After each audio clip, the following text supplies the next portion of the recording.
Good morning and welcome to the show this morning. Welcome to For the Health of It.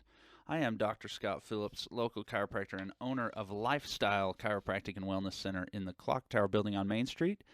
And it's my pleasure to get to talk to you for about an hour the week before Thanksgiving, a holiday time where we start to let our health maybe become less of a priority and get ready to get back healthy again come January. So what I'm going to try to do is make it so that it becomes more of a priority for these next few weeks.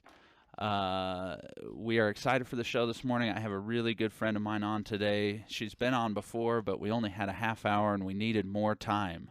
So Marge Bowen's going to be here, and we're going to talk a ton about holiday stress and what we can do for that. It's a great conversation, a really good topic that's near and dear to my own heart, and so we're really, really excited for that. Let's go through a few announcements, a few events that are coming up. Those of you who have not yet gone to see the high school production of The King and I, that is still going on this weekend, so you have a chance tomorrow and Saturday to go out and see that. So hopefully you will, and hopefully you'll support the high school there. I've heard it's a great production. So do that. And then also this weekend is a very anticipated ski and snowboard sale that St. Lawrence puts on. I know a lot of people go to that. It's usually just packed, actually, to get these used skis, used snowboards, that kind of thing. So that's actually the Zermatt Resort, and it's going to be on Friday from 9 to 6 and Saturday from 9 to 4. So I would probably say go early if you're looking for something specific. But that's this weekend also. So feel free to do that. And then I've got to announce, and I'm sorry that I haven't been announcing this longer than just today, really. But we have a turkey trot that goes on. It's an annual turkey trot over in Midway, and we'll just talk about it a little bit. It's the Linden Legacy Turkey Trot on Thanksgiving Day. And it's funny because I say you can walk, run, skip, or trot. But I would love to see someone try to skip for 5 kilometers. That would actually be, I think, a really, really good workout. Anyway, it might seem fun for the first few mile and a half, but that lasts a little bit. Anyway, but you can do whatever you want. Really, really inexpensive. Registration is just $5. If you want a t-shirt, you tack on another $5. If you get there and you want a t-shirt, you have to actually tack on another $7.50. So register early, and for $10 you get the run and a t-shirt. It's a great thing to do Thanksgiving morning, since we all know that we kind of throw caution to the wind that day as far as our eating goes. So wake up and do that, and it's a great, great cause. This is the 11th annual Turkey Trot. So again, the Linden Legacy Turkey Trot. Looks like it starts at the Midway Town Hall, which is, if you don't know where it is, it's 100 West Main Street. So anyway, starts at 9 o'clock. You can probably get there a little early if you're trying to register or get your t-shirt, things like that. But starts at 9. And it should be a nice 28 degrees is what it's looking at. So so bring your coat also. I think as far as announcements go and events, that's kind of all we have. So we'll kind of just move right into the article for today. I was kind of browsing for the last little bit. And again, I love headlines. Headlines really are the things that grab me. And this headline was kind of one that I thought, well, yeah, hopefully this isn't news for people. And the headline says that children and energy drinks do not mix. And I thought, good grief, if any of my kids got a hold of energy drinks, I don't know what it would look like. They're pretty energetic anyway, so it makes me a little nervous. But CNN did this article, and so researchers found that actually 40% of the calls to poison centers for energy drink exposure, is what they're calling that, involved children under the age of 6. So this was almost half of these calls to poison control, which were about 5,000 or so, were energy drinks under the age of 6. It says, in most cases, the parents didn't know how the children had gotten an energy drink. Many of the calls reported the children were experiencing serious side effects, such as an abnormal heart rhythm, or they were having a seizure. And so this is the American Heart Association is now interested in this and trying to trying to change, I guess, what our view is. Obviously, I can tell you how the kids got the energy drinks because the parents had them in the house. It wasn't that they went to the convenience store and stole it or buy it themselves. And so there's a good reason or a good way that we can lessen that anyway. The problem is, I guess, that the FDA doesn't really have caffeine guidelines. And apparently, adolescents can experience serious problems after drinking only 100 milligrams of caffeine. Most of these energy drinks contain more than 300 milligrams, and it can also come in combination of like caffeine and then actually natural additives. And so basically we're looking at these caffeine combinations that are causing us more trouble. Anyway, so Dr. Lawrence Sperling is the medical director of Preventative Cardiology Clinic at Emory Healthcare in Atlanta, and he obviously says it's a very concerning finding. Further points out the need to be responsible about those who utilize energy drinks because they are potentially harmful to adults, but as this reports point out, may be greater concern to those who are young. Now the problem is we've got this is the largest group of people getting these energy drinks is kids and adolescents, right? I mean, I remember when kind of Red Bull came onto the scene, and that was it was the craze. I've never had a Red Bull before. Marge, have you ever had an energy drink? That is ridiculous that these kids are drinking them. I'm amazed. Would you check and make sure that your mic is actually on? Sorry, it's turned up, but it's probably been turned off. There we go. Now you can hear me. Usually it's on anyway, but anyway, I didn't check that this morning. I'm sorry. Anyway, and so the FDA suggests moderate amount of caffeine are not harmful for adults. I love that it says it suggests. I mean, there really aren't any studies, which is kind of ridiculous, about the effect of caffeine. So anyway, I guess what we're trying to do now is try to get these energy drink companies to label their drinks and say, hey, these could be harmful for children. I don't know. I guess for me, it's one of those common sense types of things. Well, and what we do know, Scott, is that energy drinks, excuse me, as well as caffeine, hypes up the adrenals, and Right. the adrenals release our stress hormones, and so it gives our body a false sense of, but a high level of stress that we really don't need. That, hey, we're in a stress situation, and anybody that knows and anyone that's heard either of us talk about stress, we know that when that stress response is just always on, that's when it's really degrading to the body. And so we start them young at kids. We say, hey, drink this energy drink. Again, like I say, I don't know why these kids are in need of excess energy. I've seen my kids running around, and I think they already have too much. In fact, is there something I can give them to decrease? No, I'm just kidding. Anyway, so an interesting article, interesting findings. I was definitely a little alarmed to know that there are 5,000 calls to poison control that have to do with energy drinks. So anyway, just be careful and make sure your kids are consuming probably what they ought to be consuming and not what they're not. In fact, it's really quite interesting, the tastes of children and how we kind of try to force our own little oh, we think this is good, or our taste buds for some reason like this, and so the kids will, and so we tend to oversweeten, oversalt, all that kind of stuff. But really, when it comes down to it, you give a kid, super watered down fruit juice, which, most people would think, ew, this is gross, but the kid thinks it's great. And so you think, well, why are we trying to train their taste buds so early to be as messed up as ours are?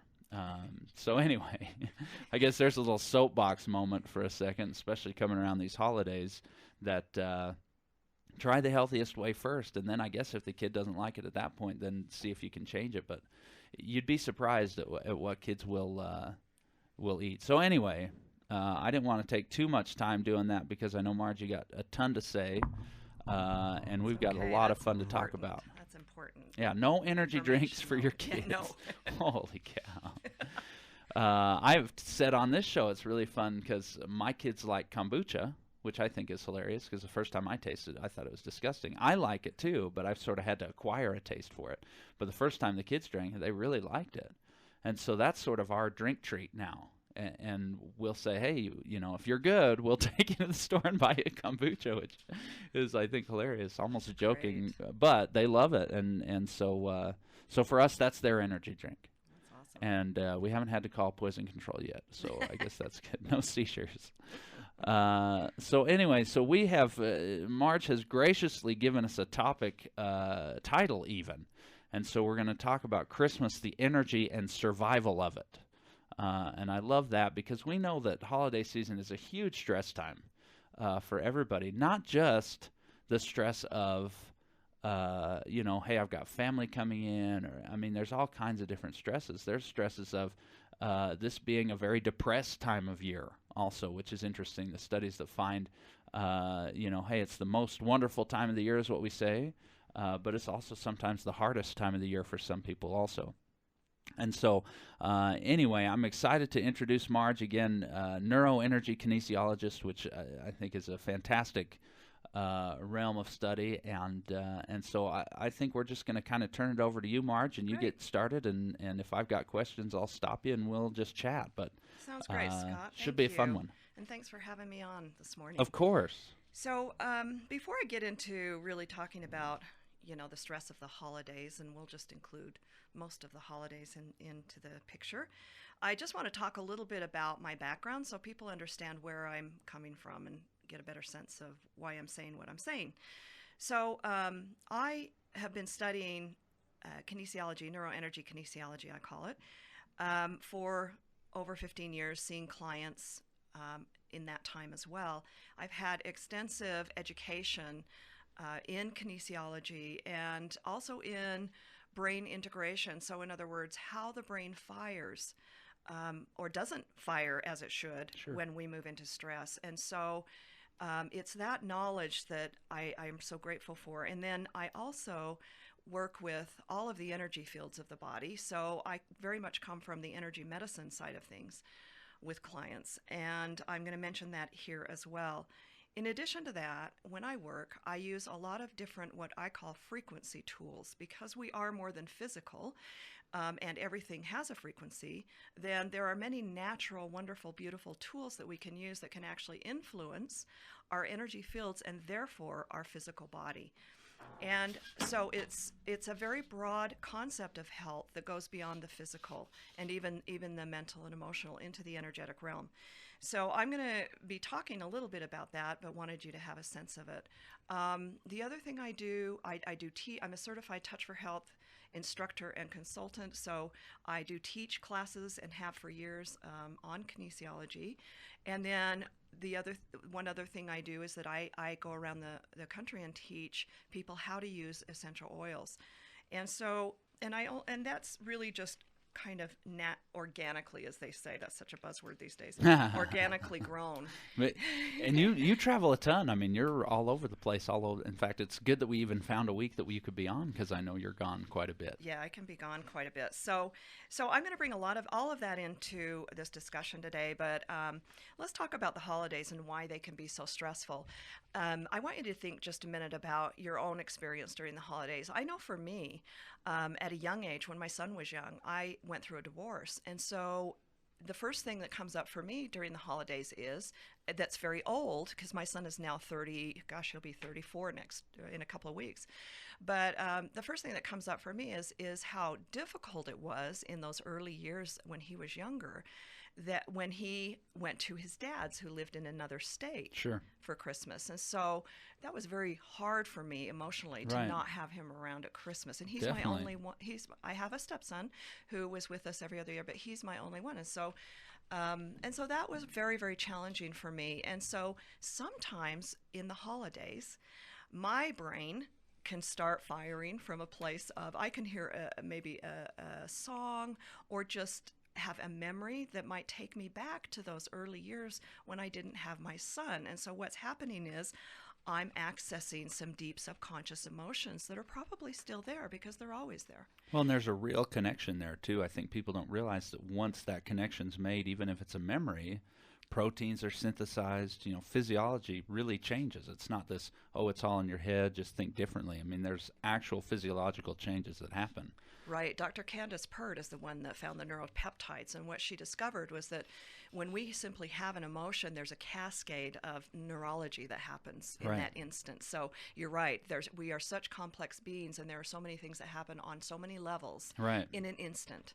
But that that experience, just like a trauma, becomes a marker in the brain, okay, and a reference point. Right. So before I go into too much, I want to just talk about different stresses. I mentioned one, which is obviously family upsets or traumas, okay? But there's also just being extremely busy. There's the whole financial squeeze that we can experience. Sure. And one of the highest stresses between couples are the finances. So that can bring up a lot of things. Definitely. In the family. There's social obligations. Some people love to be social, and usually they're married to someone who doesn't love to be as social. That is true. So there's a conflict there.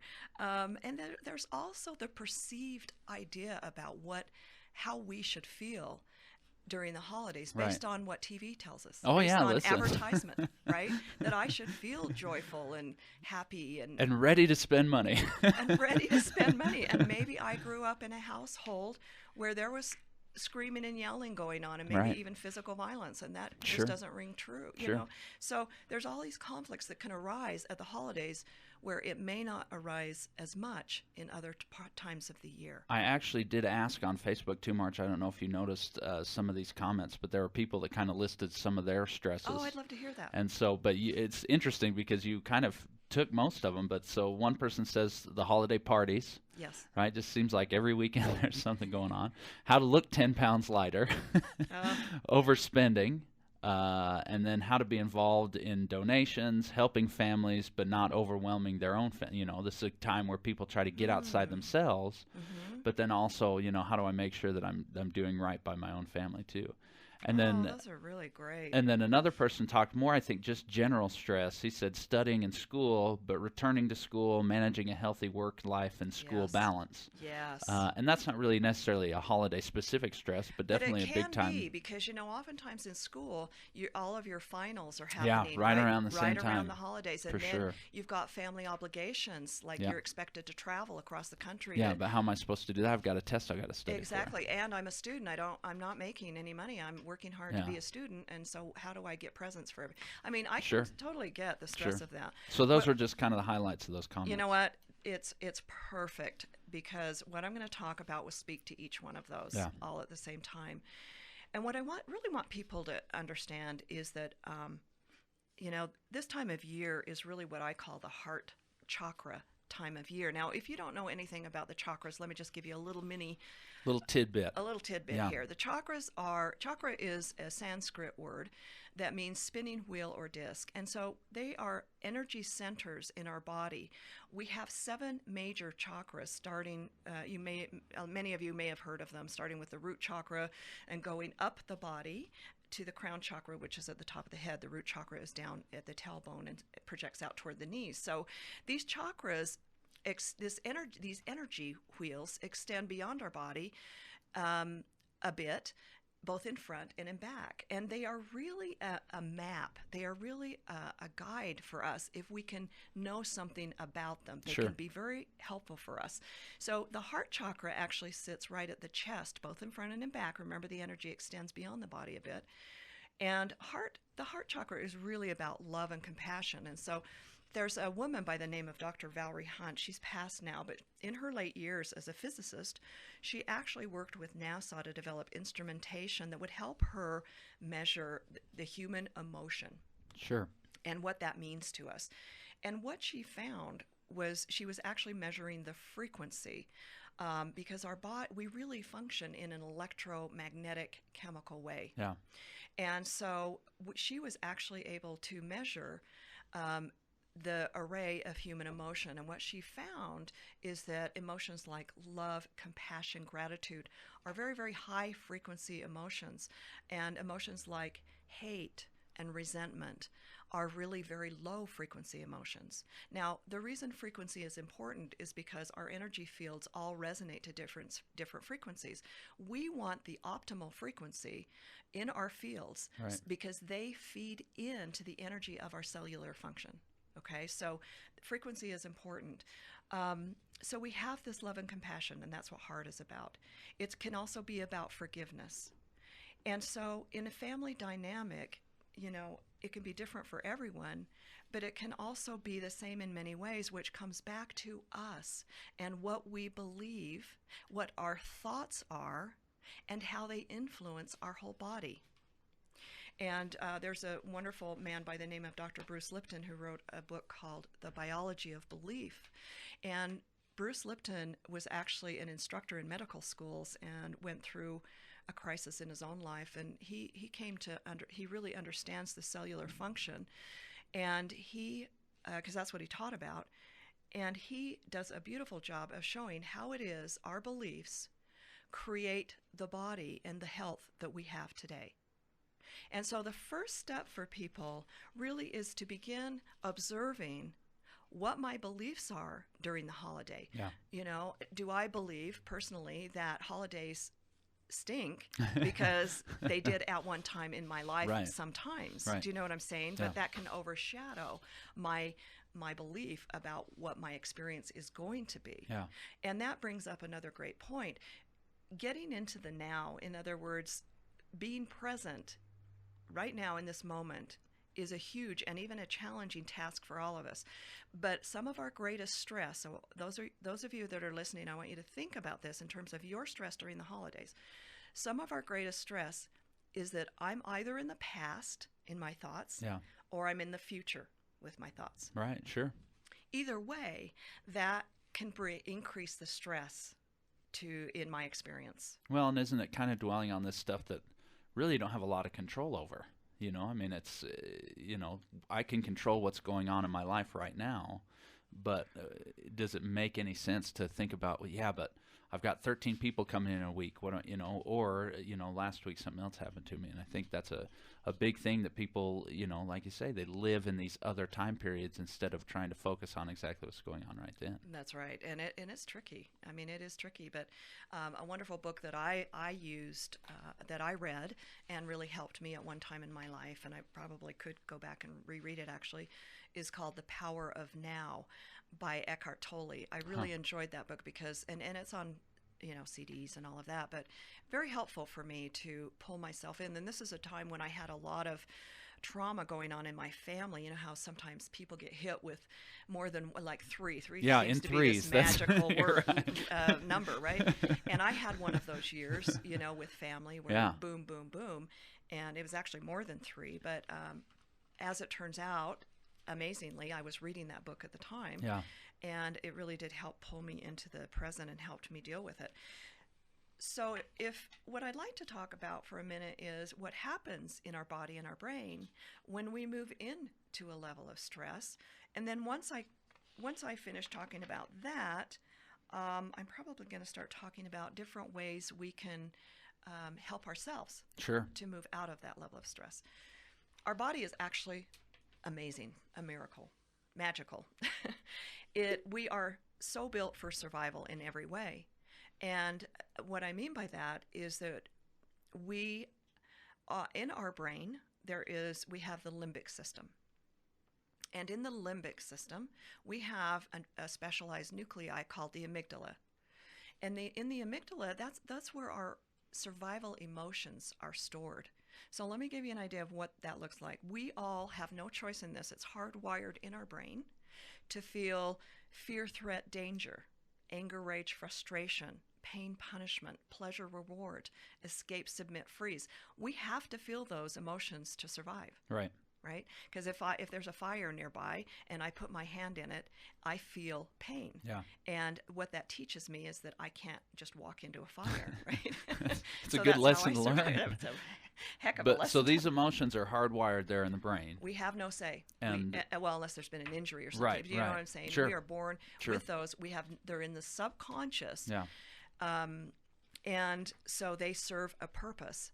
What can happen is that we have experiences throughout our life, and especially in our childhood, where we don't have as much access to our thinking brain, right? Right. We're developing that, that these survival emotions can get triggered. Sure. So if my mom constantly yells in my youth, and every time I do something that a child might do, that doesn't make sense to an adult, Yeah. She yells. Which is about everything. Right. Then, exactly. Then my brain might fire that fear because Right. that's scary to me as a child. Right. And so then there's a marker at a certain age, in other words, a reference point neurologically in the amygdala. at a certain age. And the other parts of the brain are always checking with the amygdala. Do I need to feel Right, that? Do I right. need to feel this?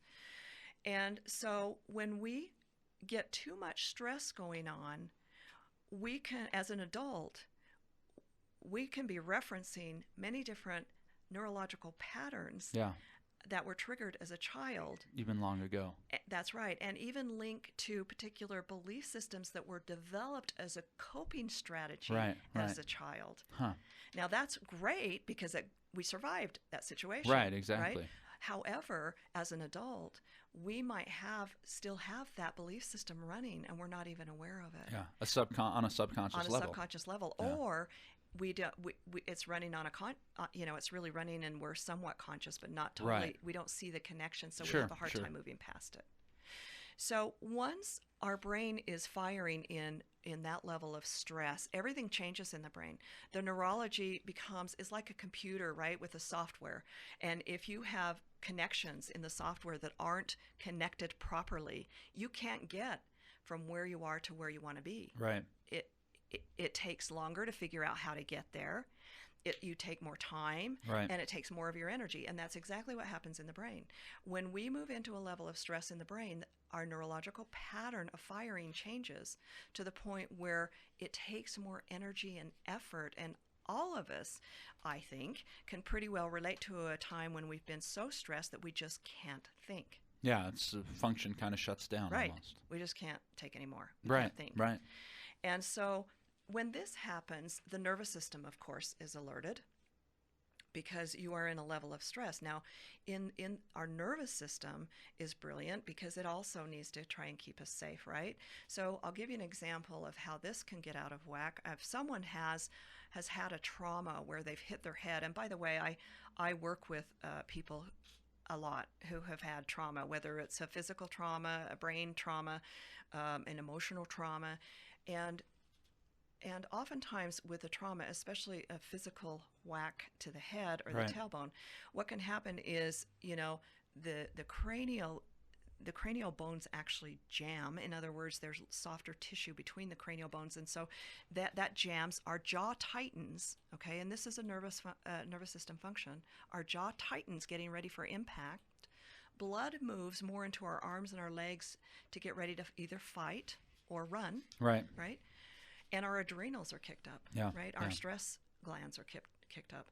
And so we're on alert, our whole body. Now, remember that because blood flow is changing, and even blood flow changes in our brain too. It goes more into the brain stem, Right. right? Where Where all of our those- survival reactions exactly. are, our physical survival reactions. And we lose access to the frontal cortex. And the frontal cortex is where we are able to make our choice. We're able to choose Yeah. for our highest good and the good of others, Right. and also be able to problem solve. Okay, that's our executive functioning area. Yeah. So we lose access to that. The blood flow goes more to our arms and our legs, right? And that means it has to get robbed from somewhere. Exactly. And it's our organs. You're not right? putting more blood in there. Yeah. That's right. So everything at that point is compromised. Now, typically, let's look at animals for a minute and what happens with them. When an animal has a stress, let's say a tiger captures, an animal, that animal actually goes into a freeze state. Yeah. And the really incredible thing about that freeze state is that their body goes numb while the tiger drags them to the Right. to another area. Yeah. But what can happen is the tiger might go off looking at other things, and that animal becomes more aware. In other words, the numbness goes away, they wake up almost, and they shake it off, Yeah. and then they run about their business. And get out of there. Right. What happens with us is we tend to sometimes stay in that freeze state. In other words, we don't shake it off like Yeah. we need to. Yeah. Yeah. And so we start there, and then we go forward into more stress. Right. And it builds and it builds and it builds until we're compromised physically, Right. mentally, emotionally, and of course energetically. Because we haven't been able to deal with it or get it out of there, and so we just That's build stress upon stress upon stress. That's right. Yeah. Yeah. And the more stress we have, the less functional we become. Right. So it's a brilliant system, but it can it can hinder us, right? It can Well, become a detriment to that's us. why I say all the time. I mean, really, in the short term, it's a lifesaver. I mean, quite That's literally, right. that's exactly what it's designed to do: is keep you alive, keep you surviving, and it will change physiology as much as it needs to in order to do that. That's right. But then, once the stress is gone, then it needs to unwind and relax, because if it doesn't, left on, that stress response is so degrading internally. That's right. That exactly. I mean, if we don't have the tools to shake it off, I like that. I wish I had Taylor Swift's song ready to go right now, but I Shake don't. it off, shake it off. I don't uh, even know what song you're talking about. that's all right. That sounded a lot like it though, so don't Did worry. it? Oh, see? Well, so the difference between us, of course, and the animals is that we have conscious awareness, Right. right? So we get to be aware, Yeah. and that's a huge thing for us. And so oftentimes we'll see when we're in a level of stress, if we pay attention to the signals of our body and even of our heart chakra, and I'll talk about what I mean by that in a minute, that is a guide for us. That gives us information and the ability to do something about it, to support ourselves in some way. So, for example, if we feel frustrated, or if we observe that we're shut down emotionally, or we're short-tempered, or we're just overall unhappy, well, that's a signal that something's off, right? Right. And at the same time, if we notice in our body, not at the same time, or maybe someone else might notice their body, and maybe they have headaches or backaches, they have stomach aches, maybe they get nauseated, or they have tension, so they come and see you, right? Or they have, or you. or me, or pain, right? So any of these are indicators, can be indicators that maybe something can be addressed in the psyche as well as in the body to support me in my time of stress. Sure. Okay? So let's talk about creative ways to get to it. I'm going to go back to the heart chakra for a minute. So I also work with the meridian system. Sometimes I get talking so fast and That's I all right. mumble and people can't hear me, including my husband. I every now and then listen back to the radio show. I'm like, man, I got to slow down sometime. I know. I have to remind myself because I get excited. Yeah, listen, this is good stuff. It's good stuff. We're both on energy drinks. No, no, Scott. So the meridian system, that's what acupuncturists use. They use acupoints on the meridian system, on different meridians. They put their needles in the acupoints, and meridians have a relationship, of course, with the chakras as well as the organs in the body and things like that. And the two meridians that are linked in with the heart chakra are the liver and gallbladder meridians. Now, the interesting thing about that is that liver gallbladder energy tends to be emotionally about anger, about frustration. Yeah. Physically, it can be manifested as headaches. Right. And a congestion, maybe toxicity. Well, that's what I was going to ask. I mean, that's what the liver's organ function is. It's the grand detoxifier of the body. It And so really is. That's interesting that those negative emotions would be seen probably as a toxicity also. That's right. And it's also a transformer, right? Yeah. It transforms Right. blood Right, exactly. to how we can Yeah. use it. And so, Yeah. and so the liver is huge. And so the heart chakra then is a place where if we do have toxic emotions, we are not only lowering the energy of our body through our toxic emotions, but we're causing a stress on those linked in organs. Yeah. Yeah. And I tell my clients all the time, look, our energy field is like, our energy is like an energy bank. It's like a bank. We can make deposits and we can make withdrawals. And if I have a lot of toxic thoughts and toxic beliefs that generate a lot of toxic thoughts, and then that's going to lower the energy of my body.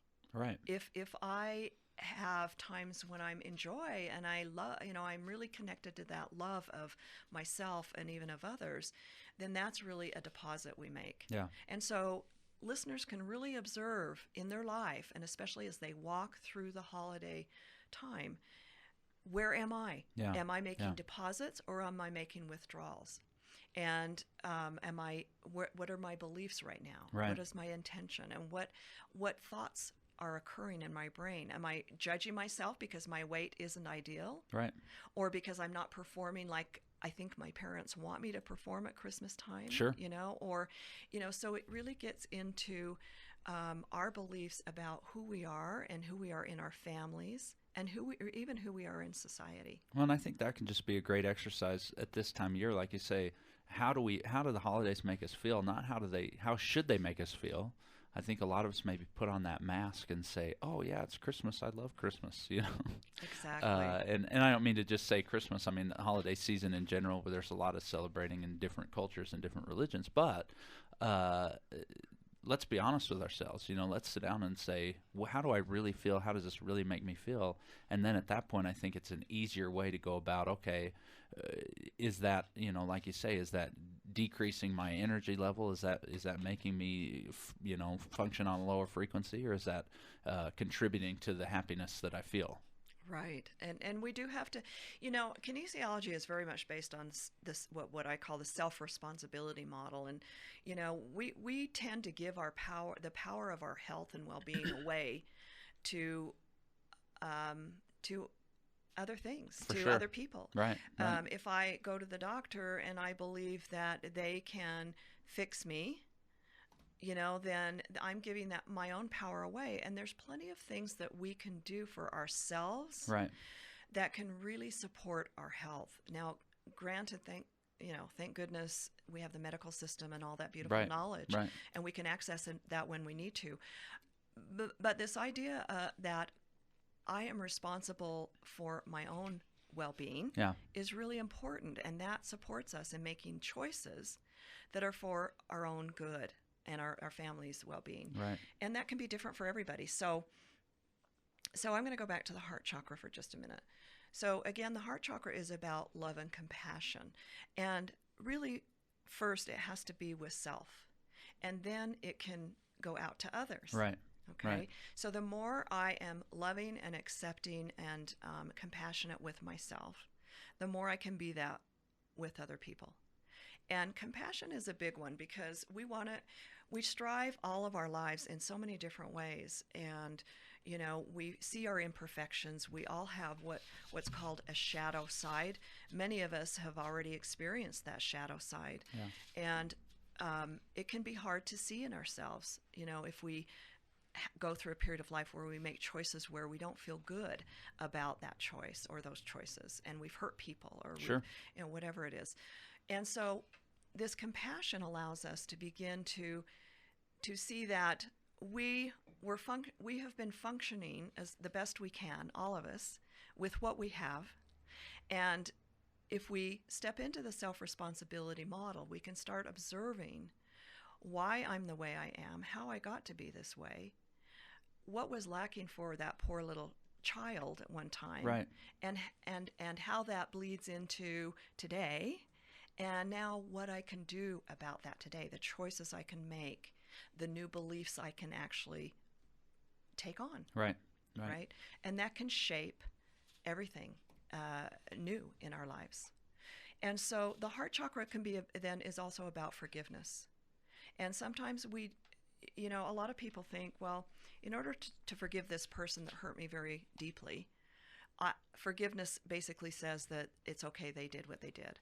And I'd like to suggest or reframe that belief. Yeah. Yeah. That forgiveness really means, in my view, that I am no longer willing to carry around the negativity of Right. what happened Right. anymore in my fields, in my body. Yeah. Yeah. I'm going to let go of that because it's not serving me. Well, it's a fantastic way to reframe it, just because so many people hold on to things like that because it's not okay what It happened. isn't okay, right? And they don't want to try to acknowledge that, oh, it's okay, I'm good with it. But I think that's the thing, is they don't have to acknowledge that what happened was okay. That's right. It has to just be this, but look what it's doing to me, to hold on to this. And Yeah. so that has to be outside of my body. And I love all these stories about forgiveness, about these, terrible tragedies that happen to people, and the people that are willing to let go of it and forgive and say, hey, this isn't going to negatively affect me anymore.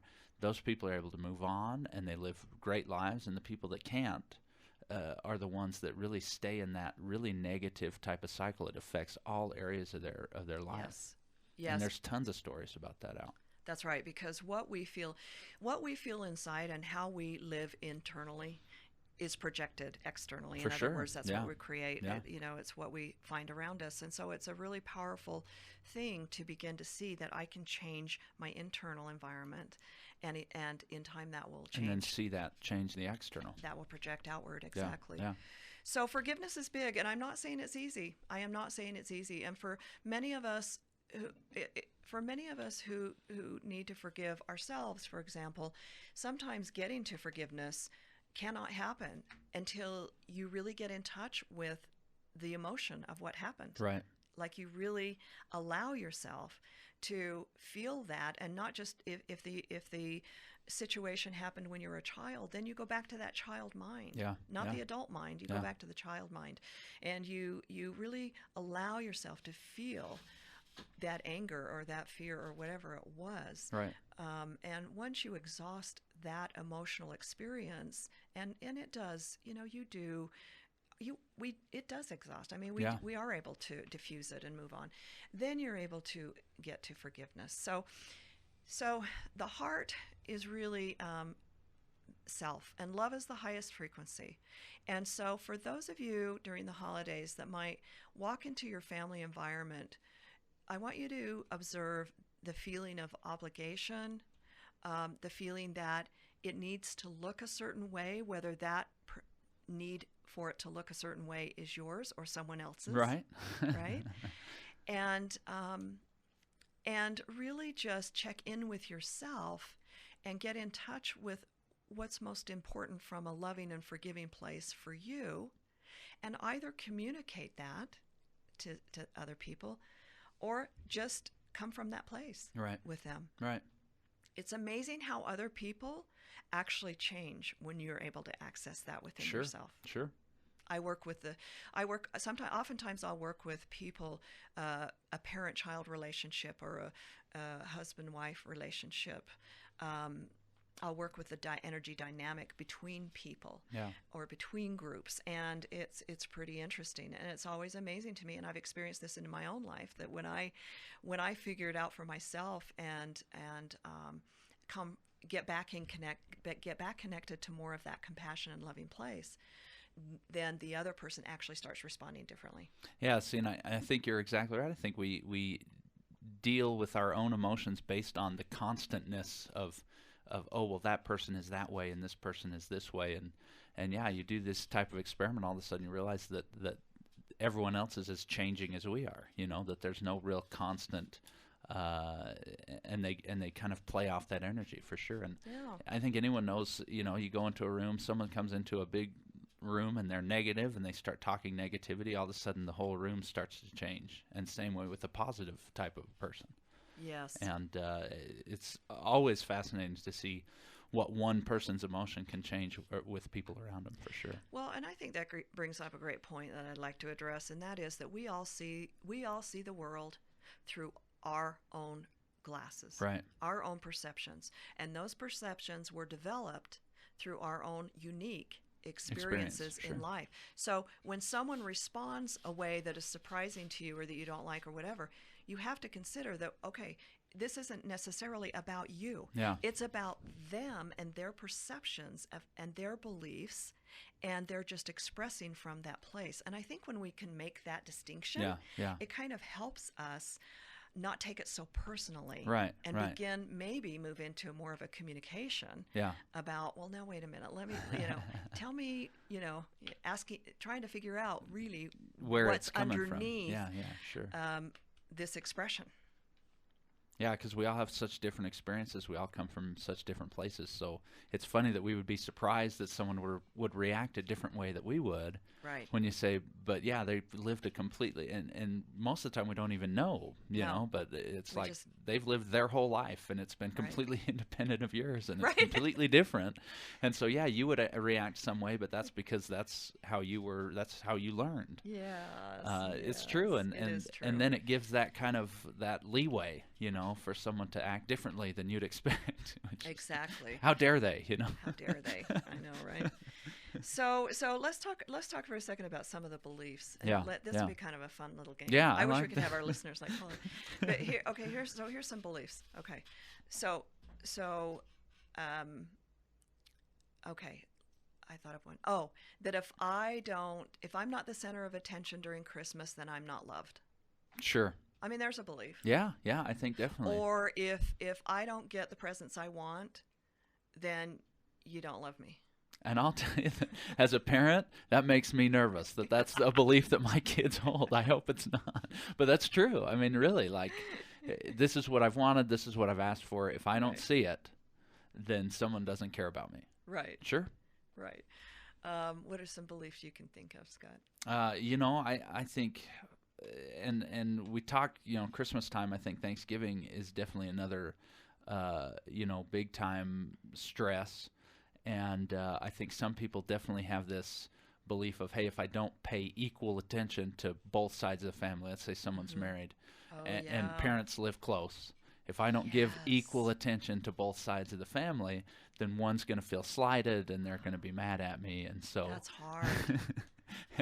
and I love my parents. I'm so happy they live in Florida because that's not a stress that I really have during the holidays. But I see a lot of people with that say, "Oh, well, we're starting at 8 a.m. and we're going to go to this person's, and then we're going to," and I think that belief that someone will be offended if we don't, give the exact same time. I think that's definitely one that people deal with. It's really true. And think of all of that. I mean, you've got obligation, Yeah. you've got, time pressure, Right. and then you've got the points of view, the perspectives of many different people trying to come together, Yeah. Yeah. and I can really relate to that. So I think that the key there is really to figure out as the parents, or as the person that's walking through this Christmas, what it is you want. Like what works best for you. Right. Okay? So that's figure that out first as a couple or as a family or whatever, and then begin communicating it. And it's amazing how things don't get communicated. I know my family, communication wasn't a big thing, Sure. Sure. and so you just do what is expected. Yeah. And over time, when you're growing up and moving into adulthood and not really getting what you want, you're just doing what's expected, you can move into some real resentment Sure. around Sure. that. And so again, it's becoming aware and communicating with people about what you need, and checking it out with them. How does that sound to you? Can we do this? And Yeah. so I think people can get real creative, and communication's the key. Well, I think it's interesting that you say, you got to sit down and figure out what your best case scenario is, Yes. and I think wouldn't you say that people kind of feel maybe that's too selfish, right? Well, this is the holiday season. We should think about what other people need, but really at the core of, like you say, of that heart chakra of that self-love, that hey, I'm serving myself so then I can actually serve other people. I want people to change that belief that sitting down and saying, hey, this is what would be best for me, this would be best for my family, whatever decision they're trying to make, and make that happen. Because I don't think there's anything selfish about that. I think that's what's going to put you in the healthiest place. And then in that place, you're then able to serve the people around you most effectively in the right mindset. Well, by all means, be selfish. And what I mean by that, I love that. I know. And what I mean by that is nobody else is going to take care of you on all levels Right. more than you can. And by being selfish, I don't mean disregarding others. Right. What I mean is really paying attention to what my needs are and to where my boundaries are, Right. right? And supporting myself in a way that's healthy for me. And when I'm not in a level of stress and I have full access to that frontal cortex, Right. part of our brain, I can actually choose what's best for me and what's best for others. Right. Okay? And when you come from a place of true connection of love and compassion for self, you're able to make that kind of choice Yeah.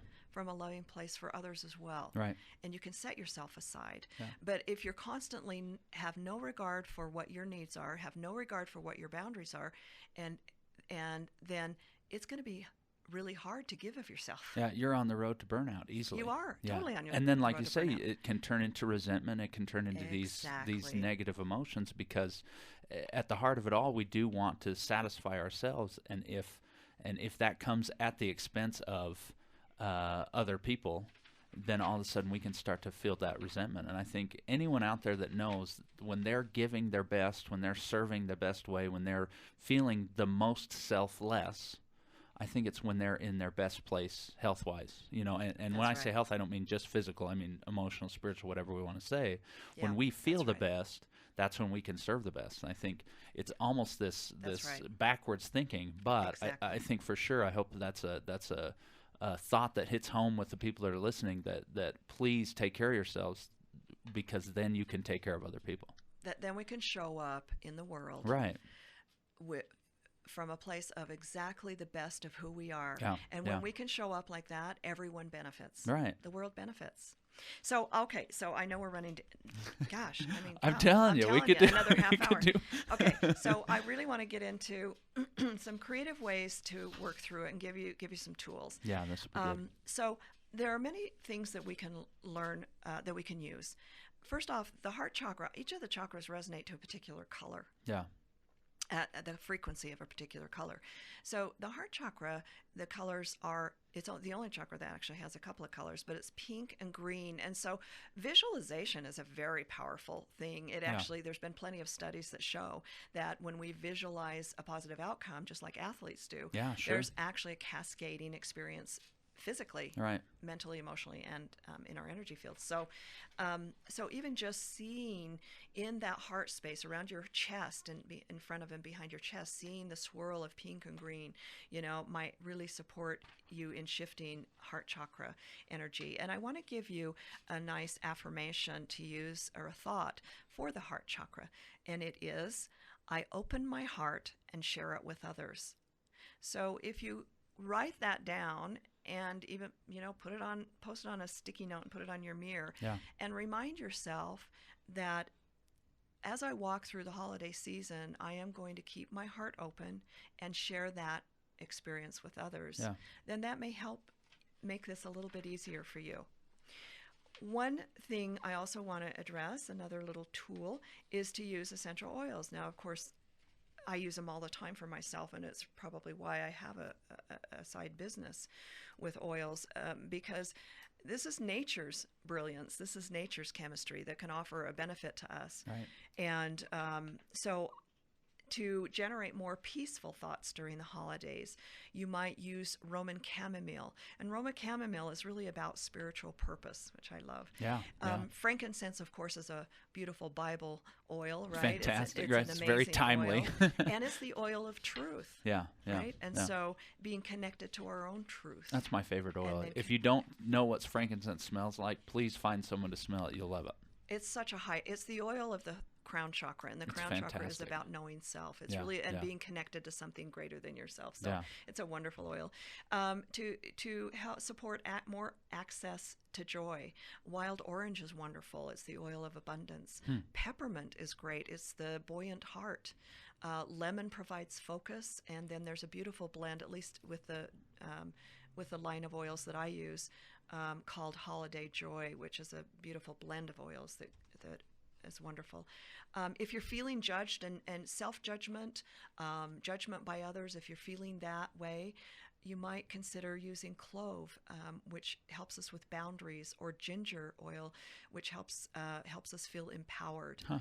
And then if there's irritation going on, keep lavender essential oil by your side. Lavender's a good one. Lavender is a good one. It's actually the oil of communication. Interesting. And oftentimes when our irritation and resentment goes for a period of time, that's a red flag that we need to communicate something. We need to Sure. access our throat Sure. chakra and get it out. Yeah. So another nice thought for those who might have some forgiveness that needs to happen. Here's a little affirmation for you. I love this one, by the way. I forgive those who need forgiving for not being what I wanted them to be. And that's exactly what it is. Yeah. We felt we wanted and needed something that we didn't get Right. from someone. Right. And that can be years of resentment and Sure. anger and all of that. So I love that. And you can use eucalyptus and peppermint to help forgive. Yeah. Yeah. So, and then the other thing, in all my reading, especially lately about trauma and how to deal with trauma, mindfulness is a wonderful thing. And I talked a little bit about staying in the now, but meditation is a great way to, move into mindfulness. Yeah. Visualizations is a great way. Even just waking up in the moment and looking around you and noticing, just tuning into the sounds and even the sky and what does it look like and how do I feel as I sit here in this chair, Right. Right. and what is, really tuning into the sound of your voice. Using our sensory system is brilliant to keep us in the now. Yeah. So those are some tools that I hope will help you. I like to look out at these mountains and see the snow that's on top, and it's kind of a nice place to live. You know what? It's probably why I live here, because nature is such a grounding thing for Yeah, me, and yeah. and the beauty of nature, really keeps me in tune Right. with the now and really with myself. Because it's It does. cold. I don't care. But if we can look out and see how beautiful it is, that can help Exactly. put you. And then again, right, I can focus on but what am I going to do if it snows this weekend and I've got to drive somewhere? I mean, there's the Right. stress, but That's instead, right. why In the can't I just future, look at it right yes. now Yeah. and say, look how pretty it is? And gratitude. Yeah. Be Yeah. gratitude for my body that's moving. Be gratitude that I can breathe in this clean Right. air. Right. Gratitude is a big one, and shifting into gratitude can be very, very grateful. Very, very grateful. Yeah, well, Very definitely. grateful and very helpful. Well, and this is a great time. Thanksgiving, we talk about it, and I have to confess, so this is confession time for me, Uh-oh. that I have Christmas decorations up. It has more to do with the fact that a baby's coming in 5 days. Well, that sounds like a or smart so. choice to me. so, Scott. so we figure that once the baby comes, those decorations are going to not happen probably for at least the first couple of weeks. Yeah. But it's That's very great. interesting because I feel like there is this blend of this is the time, and I think most of us really do think of this as it's a very stressful time. I mean, we're talking about missing work. We're talking about buying things. We're talking about getting together with people that we love, but perhaps sometimes don't like, and I think instead, if we can think of it from that gratitude point of view and say, this is the time where we can just celebrate the things that we're grateful for, and whether we're grateful for things specifically that happened to us recently or just in general, I think that's another way just to stay in the now, to say, what am I grateful for right now? And really give yourself permission Yeah. to Yeah. to do what you need. In other words, if I have umpteen parties I feel obligated to attend, Right. then choose the ones that you really want to attend, and forgive yourself. Yeah. I Yeah. mean, give yourself a break and let it be okay that you Right. don't show up for the other ones. Yeah, that's And true. even communicate that, I'm sorry I won't be there, but I really need this time Yeah, for yeah, myself. and people are going to understand that They will stuff, understand that. which is interesting because respect it. if you don't communicate that, then Yes. that person just kind of has their own ideas as to why you didn't They'll make make it up. Oh, they don't like me. Oh, and then make some judgment. my parties and then, aren't fun. Oh. Exactly. But yeah, if you just take that phone call and say, look, That's right. it's a hard time, and this is a time that I need to myself, and who's not going to say, hey, that's good that you're making that decision. And anyway, I think you're right. That communication is such a funny thing, because we just automatically like to jump to those conclusions based on our Yes. own experiences. That's right. Instead of based on other people's experiences. That's right. So I guess, yeah, if we had a last, thought, A last thought. that's what it could be. It's That- just that is. this is a time for opening your heart, and making sure that we give people allowances, and then just communicate these things, and if we can do that, then, like you say, we can. I love how you say walk through this holiday season, not run. Yes. and again, it's about getting the most out of our body, the most out of our health, all the time, and supporting it the way that we can.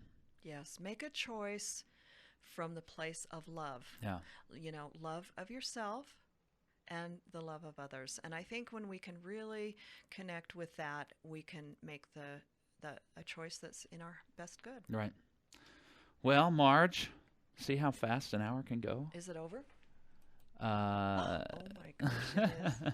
Well, and just to those who post something post their questions and Sure, all that. sure. Thank you for taking the time to do that, because No, I that's tell really you, fun. it's been really fun. I think the last little while, the show itself has kind of picked up a little bit of steam. Hopefully, we have a few more Well, listeners. We definitely have good. people listening on the YouTube channel, which I guess I could put a plug for right now. If you go to Yay. YouTube and search For the Health of It and put in Scott Phillips too, it helps you get right to the channel. Nice. And anyway, great to have you on, Marge. Good to have the whole hour. And Yeah, let me just say one. yeah, of Can I course, just say one more thing? I'll please. just tell people where I'm practicing. Yes, That yes, of course. that might be good, where you can reach me. I actually see clients out of Balance Therapeutic Massage and Wellness Center in Heber. It's on 245 West and 100 South. And I'm happy to, work with anyone and help them. And so it can be really great to know when I need support Yeah, and when I can do it myself. And sometimes we do need the support of someone else sure. to help us. So that's where you can find me. Not to take our health away from us, but to just Support it. support. Exactly. Make I choices. love that idea. Yes. Okay, Heber Valley. Well, it is good to have. Oh, we've got a call coming. I wonder if I should answer. Answer it. Answer it. Go for it. No, it's an 800 number. No, don't answer It's it. going to be a salesman. That was awkward the first time that happened. We're getting close, people, to That's taking right. call-ins. Scott, thank you so much for Hey, having of me on course, this it was morning. my pleasure. Everybody get out there and enjoy your day. We won't be on next week for Thanksgiving, but I want everybody to enjoy their Thanksgiving day. Think at 9 o'clock that, man, I wish I was listening to this great show, but then forget about it and go about your business. We'll be back in 2 weeks, but everybody get out and be healthy and feel great. Have a good holiday season for sure, and we'll keep talking about that in the next few shows. But be healthy, and like I say, if you do it for no other reason, then just do it for the health of it. Thank you for listening.